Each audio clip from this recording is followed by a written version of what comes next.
Hello and welcome back. Sean here, Mountains Garage. Today we're again working on my 377 small block Chevy.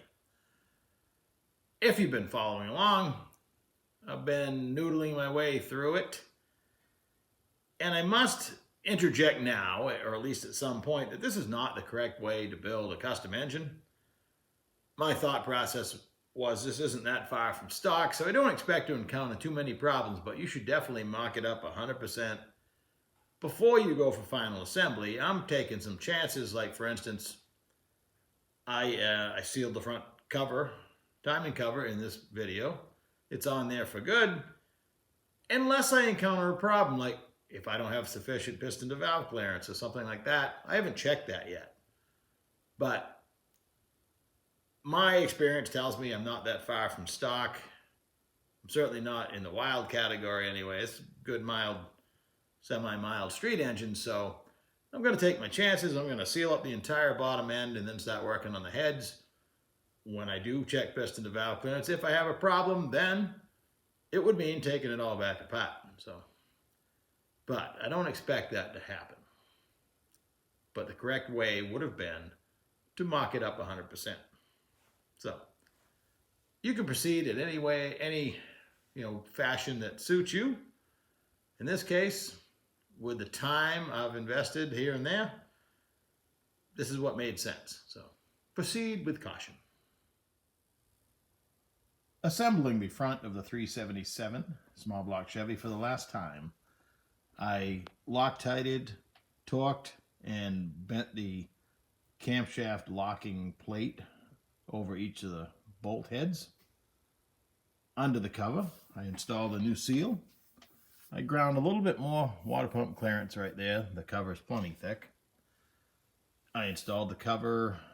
Each bolt has a drop of Loctite, and tightened it down, and then I clear coated the entire front of the engine, mostly because I don't want my screw heads to rust, or at least give them a fighting chance. I also clear coated the water pump, so it looks like a brand new cast piece, which it is. Hopefully preserves it for a while. Now I'm going to install the balancer and the water pump. I like to try assembling the balancer without heat. That'd be a last resort, and/or honing out the inside. So I have a tool with a roller bearing, and hopefully it goes on pretty smooth. For the 377, I had picked up, this is an Assault Racing balancer. This part number has a 350, 8-inch small block Chevy internal.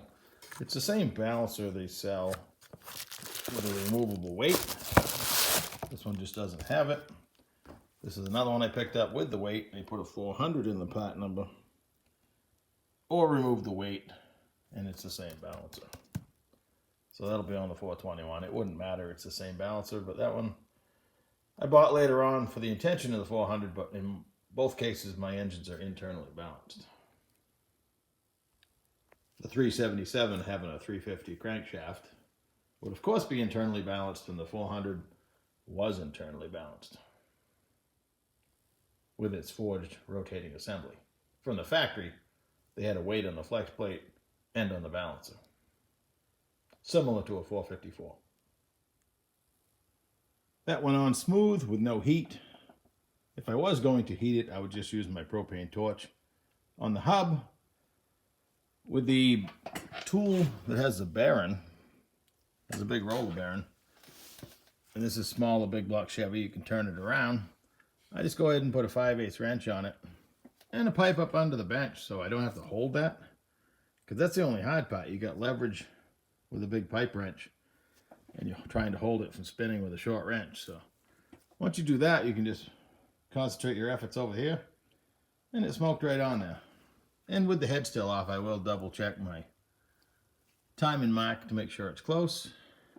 So now I'm going to stick the water pump on, maybe the lower pulley, and then we'll flip it over to install the oil pan. Before I do that, I bought a windage tray, so we'll be back with that. I had lubed the inside hub of the balancer and the threads on the harmonic balancer installer You don't want anything binding up on you. Installing the water pump, I always like to trim off the extra hole in the gasket. They give you 2 of these, and you really need 1 of each to match the water pump. I never like the looks of the extra gasket hanging down. Only important to me, but that's okay.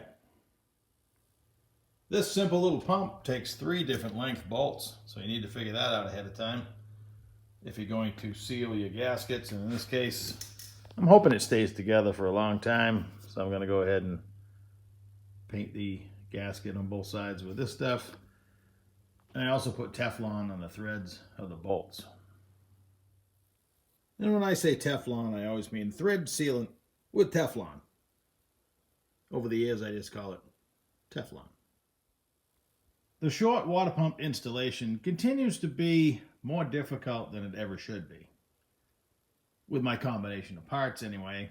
Imagine my surprise and joy when I get the pump all glued on there and realize that when you compress these extra thick gaskets, I no longer have clearance on the bolts on the back of the pump. Got to give Mylodon credit. They do give you these short button heads, so I swapped out the lower 4 for 4 of these, solving that problem. And then I was just goofing around with the pulleys I bought. The lower one, I need to get some shorter fine thread bolts. I always forget that small block Chevys have fine thread on the balancer for the bolts, where big block is coarse thread. The upper pulley, again, this brand new pump that's supposed to retrofit all the way back to 55. The original Pilot is smaller than that. Well, let's just say one of them's wrong and they don't match. So I'll have to carefully bore that out so it doesn't wobble. No big deal. Just another part that doesn't bolt on. Again, I jumped through a lot of hoops for really no reason, because you can put a long water pump and the passenger side alternator mount on a Tri-5 Chevy and everything still fits. So I had this pump. I bought it cheap. I thought it'd be cool to run the short water pump. What a colossal waste of time. So with a little bit of research on the old Google machine, I caused this incompatibility problem with the upper pulley and the water pump. A 71 to 82 Corvette has a 3/4 Pilot on a short pump, and the rest of the pumps, short pumps, are 5/8. The Corvettes of that era had a 2-groove upper pulley. I want a single groove upper pulley. So I'm just going to use what I have and fix it. Over here on the 1967 Logan lathe, it took me longer to swap the jaws around on the chuck to hold the pulley than it did to repair it. I bored it with a drill to 11/16, and then I used the boring bar to sneak up on 750, exactly 0.750, which is the Pilot size, because this is what centers it. The bolts just hold it still, so you want to be accurate. I think I am, so other than touching up the paint and remembering if I need a water pump, it's 71 to 82 Corvette. Now the fit on my Pilot is perfect, but the bolt pattern isn't. And the offset's wrong, so this pulley clearly is not going to work. Why it won't work, I don't know. More research involved. But hey, another day. Let's move on to the oil pan. But these 2 pulleys were bought in a kit marked small block Chevy short water pump. So at least the offset should be correct. And it's missing by a lot. The remainder of the oil system will consist of my modified pan, which has a trapdoor and this baffle that's made to control or try to keep the oil near the pickup on deceleration, which is fine, but there was no windage tray provision.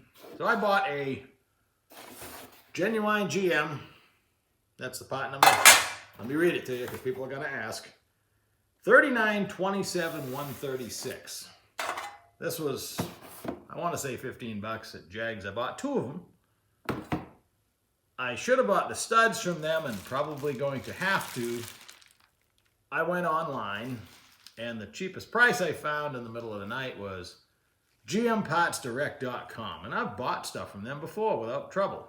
Find It Parts is also related somehow. I bought genuine GM main studs that give you the provision for mounting the genuine GM windage tray.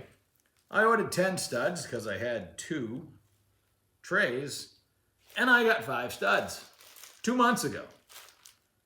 There's no way to get any live or even an automated response from gmpartsdirect.com or Find It Parts. Never again. You can't get a live voice, you can't get a response. It's frustrating. Now we're only talking, well, they did charge me shipping to me too. So I paid for 10 studs with shipping. I got 5 studs with shipping, and that's where we sit. So for an oil pan gasket setup, I want to stud the oil pan rail. So I bought a little kit for that.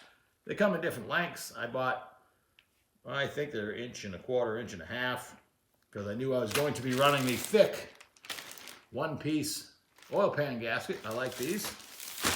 Nice if you ever need to take the pan off in the future. The only thing I don't know, and I hope I have the right one, is the thicker, thin front cover arrangement. I think I need this one, but if it's wrong, we'll discover that together. So that will be the rest of it, along with we've already covered the melting pump and the pickup. I've had this pan sitting on there without a gasket, so I know it'll go all the way down on. And if I can make the windage tray fit and the pan still fit, well, hey, we're going to find that out too. But this video has gotten too long already. So in the next video, we're going to put this junk together and see what kind of obstacles we have to overcome. I'm going to go in the house now, take it easy, and do a little research about what is going on with my pulleys. I can't imagine they make 2 offset short water pumps. I've never read that before. I should interject right here again that I'm a big block guy. I had my first car at a big block. I can tell you all the interchangeability of all the big block brackets and all that stuff, because that's what I did. I swapped in big blocks. Small blocks were just for transportation at the time, but now I'm excited to have a couple cool small blocks. But clearly, I missed the mark on a few things because I didn't know Corvette had their own water pump. Who knew? And the pulley arrangement, we'll figure that out when we get there. I've never had a Chevrolet pulley that didn't have the right bolt pattern. Ever. I've always interchanged them. I put small block pulleys on big blocks. You name it. Never saw one that didn't have the right bolt pattern. But these are made in another country, if you know what I mean. So possibly they're just made wrong. But I could have made a mistake too. I don't know. I just ordered short pulleys, upper and lower single groove for a short water pump, small block Chevy. Thanks for watching, and we'll fight some more stuff next time.